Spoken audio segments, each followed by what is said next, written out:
Nathan Reynolds sat in his office, staring at the latest customer complaint reports. His stomach twisted. His father had built the studio chain from the ground up, turning it into a respected name in the industry. When Nathan inherited the company 5 years ago, he had promised himself he would honor that legacy. But now something was wrong. 13 studios across the state, yet complaints were piling up about poor customer service and toxic work environments. He had trusted his district managers to handle things, but judging by the reports, they were either blind or didn't care. Nathan exhaled sharply, pushing his chair back. Enough was enough. He needed to see the truth for himself. The next morning, he arrived at the largest studio under a new identity, Nick Randall, a struggling videographer looking for a job. His disguise was foolproof: longer hair, fake stubble, thick-rimmed glasses, and clothes that made him look like he had been bouncing between freelance gigs. Since the corporate structure rarely involved direct interaction with studio employees, no one would recognize him. As soon as he stepped inside, the atmosphere hit him like a wall. The receptionist barely glanced up from her phone. The waiting area was messy, equipment left out carelessly. A couple of customers stood by the counter, looking frustrated. Nathan approached the front desk. "Excuse me, I'm here to apply for the assistant videographer position." The receptionist scoffed. "Yeah, sure. Go talk to Brandon in the back." She didn't even bother looking at him again. Nathan made his way past the main area and into the editing room, where he found a man lounging in a chair, scrolling through his phone. Brandon, studio manager, according to his name badge. "Hey," Nathan started, keeping his tone even. "I'm Nick Randall, here for the assistant videographer job." Brandon barely acknowledged him. Yeah, we're short-staffed, so you're hired. Just don't screw up." Nathan blinked. That was it? No interview, no background check? Before he could respond, Brandon tossed him a camera. "Go set up in Studio B. If you break anything, it's coming out of your paycheck." Nathan did as he was told. The studio was cluttered, cables tangled, lenses left uncovered. It was clear no one cared about upkeep. As he adjusted the lighting, another employee walked in, a woman with a determined look in her eyes. "Hey, you the new guy?" she asked. "Yeah, Nick. Danielle Turner," she introduced herself, offering a handshake. "I'm the lead editor. Welcome to the chaotic mess." Nathan shook her hand, sensing the exhaustion in her voice. Danielle sighed, glancing around. "I'd love to give you a proper tour, but Brandon probably threw you into the deep end already." Nathan nodded. "Seems that way." She gave him a knowing look. "Figures. Just a heads up, he barely does any real work. Likes to bark orders, take credit, and belittle people. If you need actual help, come to me or Marcus." Nathan tucked that information away. "Got it." Their conversation was interrupted by Brandon's voice booming from the hallway. "Hey, new guy. Hurry up. We don't have all day." Nathan clenched his jaw but kept his expression neutral. He had a job to do: observe, learn, and find out just how bad things had gotten. And if Brandon thought he could insult just another nobody in his studio, he was in for a rude awakening.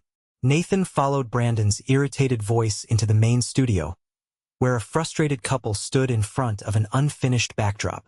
The woman had her arms crossed, and the man checked his watch with a deep frown. Brandon barely concealed his boredom as he gestured vaguely at the scene. "This is the engagement shoot. We were supposed to start 20 minutes ago, but Marcus messed up the lighting." Marcus, a young videographer adjusting the equipment, glanced over with a tense jaw. "I didn't mess up anything. The softbox is broken." Brandon rolled his eyes. "Then fix it." Nathan stepped forward, taking in the setup. The couple's expressions showed more than just impatience. They looked like they were regretting booking the session. He could see why. The backdrop was wrinkled, the props were scattered haphazardly, and the lighting was uneven. Nathan crouched beside Marcus and examined the softbox. The frame was bent, likely from mishandling. "This wasn't an accident," he murmured. "This was carelessness." Marcus gave a short nod. "We've told Brandon a dozen times that equipment's getting damaged because no one stores it properly. But he doesn't listen." Nathan straightened, forcing a neutral expression. "We'll work around it. Let's reposition the key light and use a reflector to soften the shadows." Brandon scoffed. "Oh, so the new guy thinks he's an expert now?" Nathan met his stare. "I think the customers deserve a professional shoot." Brandon huffed but didn't argue. He clearly wasn't interested in problem solving, just passing blame. With Nathan and Marcus adjusting the setup, the shoot finally began. Danielle arrived midway, stepping in to oversee the process. The couple gradually relaxed as the team worked efficiently, proving that when the right people took charge, things ran smoothly. Once the session wrapped, Danielle handed the clients a contact card. "I'll personally follow up with your edits to make sure everything meets your expectations." They left looking relieved, but Nathan caught the woman mutter to her fiancé as they walked out, "I knew we should have gone somewhere else." That hit hard. Brandon stretched, looking at his watch. "All right, that's done. I'm heading out early. You guys can clean up." Nathan's fingers curled into a fist for just a second before he forced them to relax. He turned to Danielle and Marcus instead. "Is this normal?" Danielle exhaled sharply. Brandon barely does anything beyond barking orders. When corporate visits, he plays the perfect manager. But the second they leave, it's back to this. Marcus gathered the cables, shaking his head. "The worst part? He takes credit for everything good and blames us for anything that goes wrong. Complaining does nothing because he's got connections higher up." Nathan absorbed that. It wasn't just laziness, it was a deeper, systemic issue. Someone was protecting Brandon, which explained why the reports never mentioned this level of dysfunction. By the time the studio was cleaned up, it was past closing. Nathan stepped outside and noticed Danielle still inside, hunched over her desk in the editing room. He knocked on the doorframe and she looked up, rubbing her temples. "Still working?" he asked. She let out a tired chuckle. "Always. If I don't go through these files tonight, Brandon will blame me for delays tomorrow." Nathan leaned against the doorway. "Why do you stay?" Danielle's expression turned thoughtful. "Because I love this work. I love taking raw footage and turning it into something beautiful. But if I'm being honest, I'm running out of reasons to put up with this place." Nathan understood that too well. Passion could only carry someone so far when they weren't valued. As he left, his mind was racing. He had seen enough to know this wasn't just a bad day, this was the culture under Brandon's leadership. And if this was the largest studio in the chain, what did that say about the others? Tomorrow, he would push further. He needed to see just how deep this problem ran. Nathan arrived early the next morning, stepping into the studio before the others. The air was thick with the scent of stale coffee, and the hum of distant traffic filtered in through the windows. He moved through the space, taking in the details he hadn't fully absorbed the day before.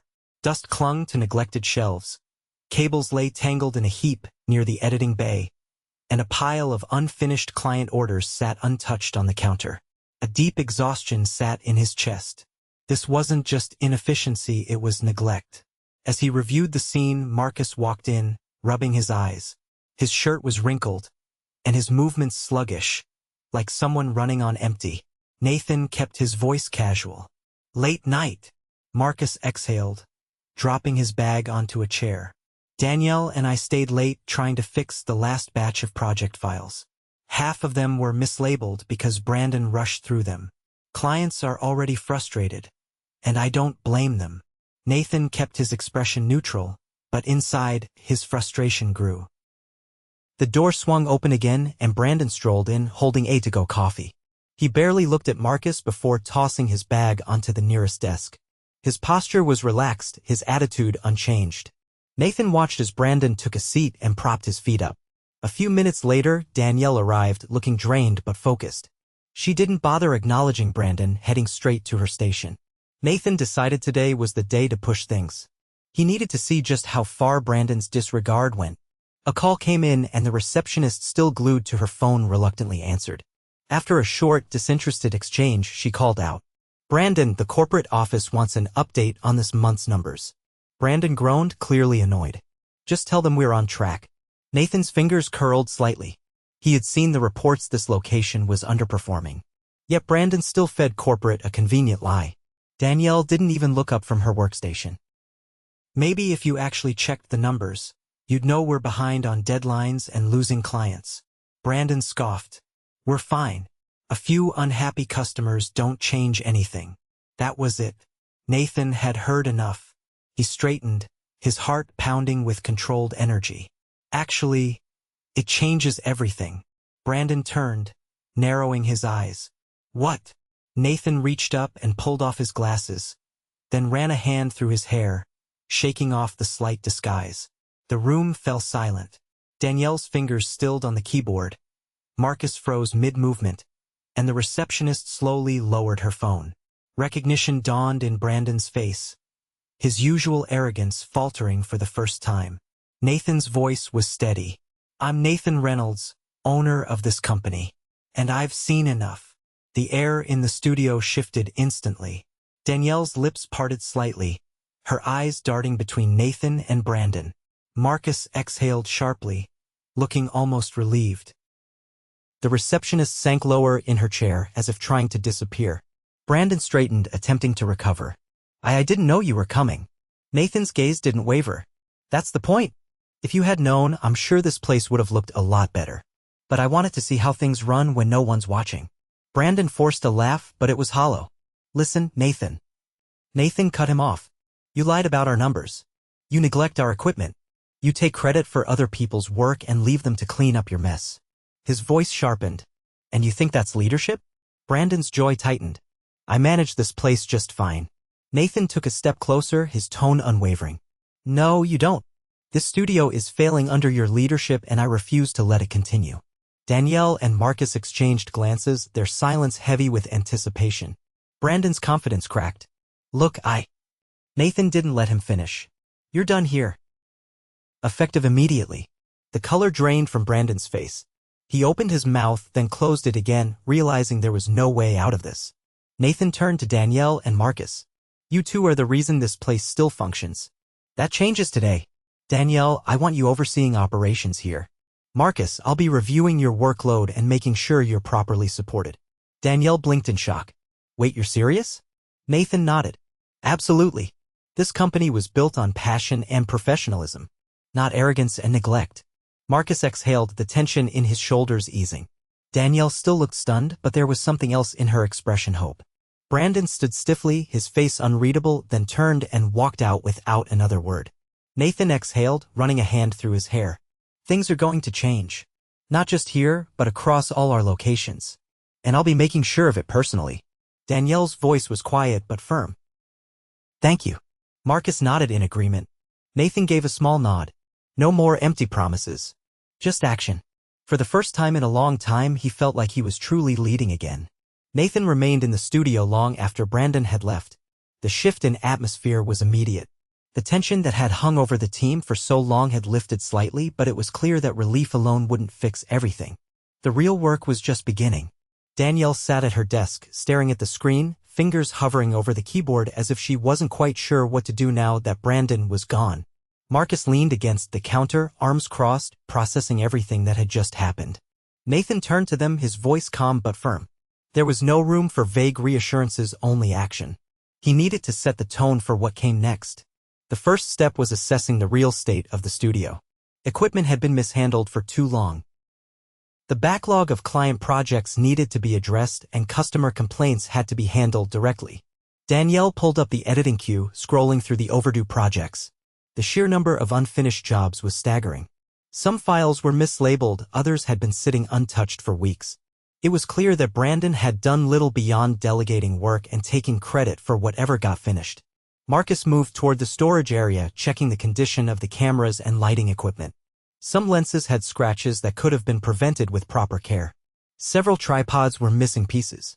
It was a mess, and it wasn't something that could be fixed overnight. Nathan took it all in. He had expected problems, but seeing the sheer level of neglect firsthand was sobering. There was no way corporate had been getting an accurate picture of what was happening here. Somewhere along the way, the truth had been buried under layers of mismanagement and half-truths. That was about to change. He instructed Danielle to prioritize overdue client projects and reach out to customers personally. Any delays needed to be addressed with transparency. Marcus would handle the equipment assessment, listing everything that needed repairs or replacements. Nathan had his own task getting in touch with the corporate team. He needed to know how deep this issue ran. If one studio had suffered this much under poor leadership, there was no telling what the others looked like. As the day progressed, the studio felt different. There was movement, purpose. Danielle was speaking directly with clients, ensuring they knew their projects were being handled properly. Some were frustrated but appreciative of the honesty. Others were just relieved to hear from someone who actually cared. Marcus documented the damage, shaking his head at the extent of it. Some of the equipment would need immediate replacement. It was a financial hit, but it was necessary. Nathan spent the afternoon on calls with regional managers. He was met with a mixture of surprise and hesitation. Some had no idea things had gotten this bad. Others were less shocked, admitting that complaints had been overlooked because they hadn't wanted to rock the boat. That was the real problem. Complacency.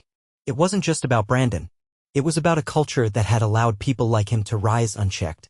Nathan had trusted the system to work, and in doing so, he had let things slide too far. That trust was gone. By the evening, momentum had built. The team wasn't just reacting to problems, they were actively fixing them. The studio looked more organized, priorities were being realigned, and for the first time in a long while, the employees weren't dreading the next day. Danielle leaned back in her chair, rubbing her temples. She looked exhausted, but there was something else in her expression now: determination. Marcus packed up the last of the damaged equipment list, shaking his head at the sheer number of items that needed replacing. Nathan watched them, recognizing something he hadn't seen in a while. They weren't just employees trying to get through the day. They were invested. Given the right leadership, they would thrive. That was his responsibility now. As he locked up the studio for the night, he knew this was only the beginning. One studio had been exposed, but there were 12 more. He would personally ensure that every single one was held accountable.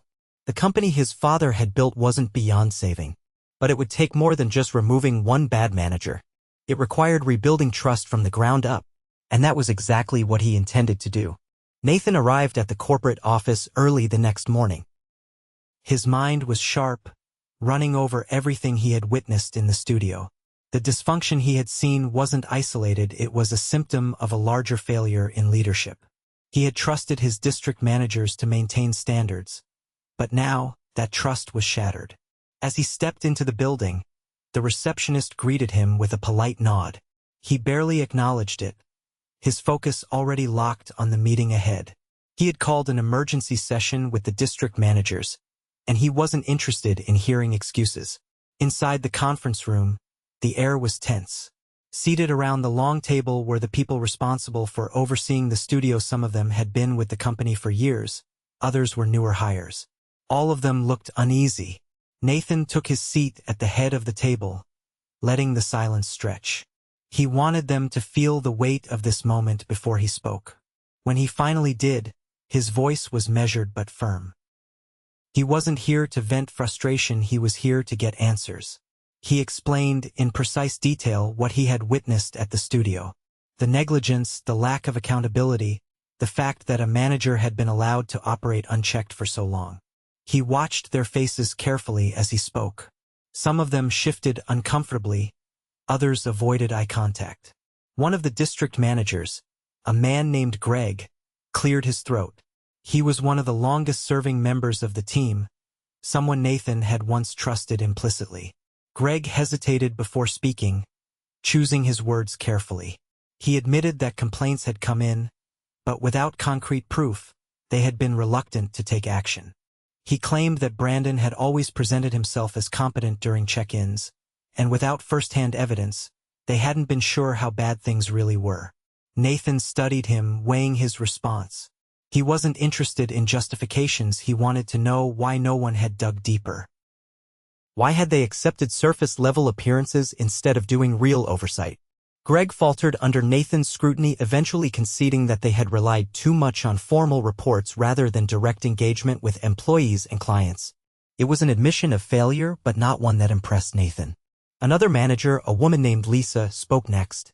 She acknowledged that some of the corporate policies had made it easier for bad management to go unnoticed.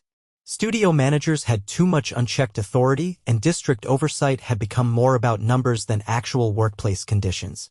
Nathan absorbed this, his mind already forming a plan. This wasn't just about replacing one bad manager, it was about restructuring the entire approach to leadership within the company. He made it clear that things would change immediately. From now on, studio evaluations wouldn't rely solely on reports. There would be unannounced visits, direct employee feedback sessions, and client satisfaction audits. No more blind trust. The district managers exchanged glances, realizing that the way they had operated for years was about to shift dramatically. Nathan ended the meeting with a final directive: each of them was expected to visit their assigned locations personally within the next 72 hours. No phone calls, no filtered reports. He wanted them to see what was actually happening on the ground. The meeting concluded, but Nathan didn't leave immediately. Instead, he called Lisa aside. She had been the only one to acknowledge deeper structural issues rather than just making excuses. He asked her directly how many other studios were likely dealing with problems like the one he had gone undercover in. Lisa hesitated but eventually admitted that while Brandon had been an extreme case, there were other studios struggling under weak leadership. Maybe not as blatant, but enough that employees weren't operating at their best. That was all Nathan needed to hear. He returned to his office, his mind already working through the next steps. He had spent too long trusting a system that had failed. That was over. For the next several weeks, he would be in the studios himself. No more distance. No more relying on second-hand reports. This company had been built on his father's reputation, but if it was going to survive, it needed leadership that actually led. And that, Nathan realized, started with him.